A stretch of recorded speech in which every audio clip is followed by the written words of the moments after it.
नमस्कार। प्रश्न कुंडली और प्रश्न शास्त्र के बारे में आप में से बहुत सारे लोगों ने सुना होगा और ऐसा भी हो सकता है कि आप में से बहुत सारे लोगों ने ना सुना हो। तो यहाँ पर मैं बताना चाहूंगा कि प्रश्न कुंडली की मदद से एकदम मन में उठने वाले प्रश्नों का इतना सटीक उत्तर मिलता है, तो ये मुझे हमेशा हैरान ही करता है कि इतना एक्यूरेट आंसर कहां से मिल गया। प्रश्न कुंडली को लेकर हमने कुछ केस स्टडीज पहले से ही वीडियो की फॉर्म में यूट्यूब में अपलोड किए हुए हैं, तो अगर आप इस विषय पर इंटरेस्ट रखते हैं, रुचि रखते हैं, तो आप हमारे पुराने वीडियोस देख सकते हैं। अब ये वीडियो में मैं आपसे क्या बात करने जा रहा हूँ, इस वीडियो में मैं आपके साथ एक और लाइव केस डिस्कस करने जा रहा हूँ जो अभी अभी मेरे साथ हुआ यूं कि एक साहब का फोन आया जो हमारे एग्जिस्टिंग क्लाइंट हैं और वो मुझसे बहुत ही अर्जेंटली बात करना चाहते थे। तो जब मैंने उनकी कॉल ली तो मैंने ये महसूस किया कि वे काफ़ी घबराए हुए थे और उन्होंने कहा कि हमारे डिपार्टमेंट के ऊपर एक इंक्वायरी ऑर्डर हो गई है। तो मैंने कहा कि ये आपके डिपार्टमेंट पे हुई है, आप पे तो नहीं हुई है, इसका सीधे सीधा असर आप पे क्यों आएगा और आपसे इससे क्या लेना देना। तो उन्होंने कहा कि किसी ने कंप्लेंट कर दी है और ये इंक्वायरी में उनके जो अभी तक रहे बॉस थे, जो अब नहीं है, कुछ समय पहले उनकी ट्रांसफर हो गई थी, उनको और डिपार्टमेंट को कवर कर लिया गया है इंक्वायरी में। अब वो इस डिपार्टमेंट में नहीं है और ये स्वयं बहुत सीनियर हैं, तो ये भी इन सब चीज़ों में इनको गुजरना पड़ेगा। अब ध्यान से सुनिएगा। तो इनका प्रश्न था, क्या ये इंक्वायरी बहुत लंबी चलेगी? मैं रिपीट करता हूं, उनका प्रश्न था कि क्या ये इंक्वायरी बहुत लंबी चलेगी। देखिए, अब तक तो आप समझ ही गए होंगे कि इनकी जन्म कुंडली से इस प्रश्न का उत्तर शायद सही नहीं आए। क्यों? क्योंकि एक तरह से ये इंक्वायरी इनके ऊपर डायरेक्टली नहीं है, ये इंक्वायरी इनके डिपार्टमेंट और इनके अभी हाल ही में रह चुके बॉस के ऊपर है। तो फिर हमारे पास क्या हल है? हमारे पास एक हल है और वह है प्रश्न कुंडली।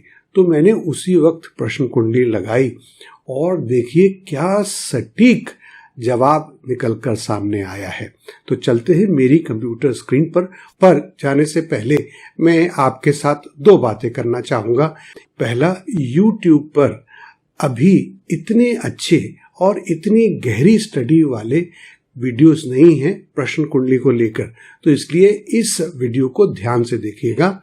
और दूसरा, अगर आप भी प्रश्न कुंडली सीखना चाहते हैं तो हमने भारत का और शायद मैं कह सकता हूं दुनिया का पहला प्रश्न कुंडली का ऑनलाइन कोर्स रिलीज कर दिया है, जिसकी मदद से आप घर बैठे प्रश्न कुंडली और प्रश्न शास्त्र सीख सकते हैं। तो आइए अब चलते हैं मेरी कंप्यूटर की स्क्रीन पर। तो ये प्रश्न मुझसे पूछा गया था शनिवार 28 मई 2022 को 12:45 दिन के, जी हाँ 12:45। अब चूंकि ये एक सामने वाले से जोर आजमाई है या कसम कस्सा है, तो इसको हम उस अध्याय में लेंगे जहाँ पे प्रश्नशास्त्र, लिटिगेशन, कोर्ट केस, डिबेट आदि के बारे में विचार करता है। तो उसके लिए क्या रूल्स हैं और क्या प्रिंसिपल्स हैं, आइए पहले उसको देख लेते हैं, फिर हम देखेंगे कि हमने निष्कर्ष क्या निकाला। तो सबसे इम्पॉर्टेंट रूल है कि जब कोई पापी ग्रह लगन में होता है तो पूछने वाला जो प्रश्न करता है उसको बहुत हिम्मत मिलती है, फाइटिंग स्पिरिट मिलती है। परंतु इसके ठीक विपरीत अगर कोई पापी ग्रह या मैलेफिक प्लैनेट अगर 7वें भाव में आ जाता है तो फिर सामने वाले को यानी कि ओपोनेंट को बल मिलता है। और अगर दोनों जगह स्थिति समान लग रही है तो आपको ये देखना है कि लगन का स्वामी और 7वें भाव के स्वामी, इन दोनों में से कौन ज़्यादा शक्तिशाली है, बलशाली है, क्योंकि वही जीतेगा। आगे बढ़ते हैं और ये देखते समय, ये विचार करते समय कि इन दोनों ग्रहों के बीच में कौन बलशाली है, हमें मदद मिलेगी ये देखने से कि केंद्र में कौन सा ग्रह चला गया है। अब मान लीजिए कि सप्तम भाव और लगन के स्वामी दोनों क्रमशः केंद्र में चले गए हैं। जैसे कि आप देखिए कि इस केस में लगन के स्वामी कौन है? सूर्य। और सूर्य कहाँ चले गए हैं? दशम भाव में। तो सूर्य केंद्र में हो गए। और जो सप्तम भाव है वहां पर कौन सी राशि पड़ रही है? एक्वेरियस, कुंभ। और उसके स्वामी कौन है? शनि। और शनि भी केंद्र में ही है।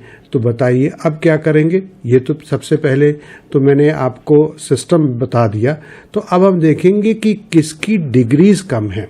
आप देखिए सन की डिग्री 12 मिनट 44 सेकंड चल रही है और शनि की डिग्री 1 मिनट 3 सेकंड चल रही है। तो बलशाली कौन हुआ? शनि, सैटर्न। अब एक और चीज देखनी है कि जब दोनों प्लैनेट्स, ग्रहों की स्थिति, पोजीशन एनालाइज करेंगे तो वो बेसिक रूल जो है एस्ट्रोलॉजी का वो लगेगा कि कौन सा ग्रह उच्च का है, मूल त्रिकोण में है या स्वराशि है। कि यहाँ पर देखिए शनि अपनी राशि में है और मूल त्रिकोण राशि में है, जबकि सूर्य के केस में ये एप्लीकेबल नहीं है। तो कौन ज्यादा स्ट्रांग हुआ? शनि ज्यादा स्ट्रांग हुआ। शायद इसको समझना बहुत आसान है। फिर एक चीज और मैं आपको बता दूं कि दोनों पार्टीज के बीच में समझौता कौन करवाता है या बात कौन खत्म करवाता है? वह ग्रह जो इन दोनों ग्रह का मतलब फिर से, जी हाँ, लगन और सप्तम भाव के जो स्वामी हैं उन दोनों ग्रहों के बीच में वह ग्रह जो है जो स्वराशि में है, एग्जॉल्टेशन में है, यानी कि उच्च का है। तो यहाँ पर कौन है उच्च का? यह स्वराशि में है। देखिए सूर्य और शनि के बीच में सिर्फ और सिर्फ जुपिटर यानी कि बृहस्पति जी स्वराशि में है। और जुपिटर किसको सिग्निफाई करते हैं? न्याय को। इसका मतलब है कि इन्हें न्याय मिलेगा। तो अब मैंने उत्तर क्या दिया? आधा उत्तर या आधा से ज़्यादा उत्तर तो आप समझ ही गए होंगे। तो मैंने उत्तर दिया कि हाँ, ये केस लंबा चलेगा, उसकी जो कार्रवाई है वो लंबी चलेगी। क्यों लंबी चलेगी? क्योंकि सप्तम भाव में जो राशि है वो एक्वेरियस है, उसके स्वामी स्वयं वहीं पर हैं शनि, और शनि की चाल बड़ी ढीली होती है और शनि ही जीतने वाले हैं। तो इसलिए केस बहुत लंबा चलेगा। और दूसरी चीज़ कि शनि का षटबल देखिए 1.98।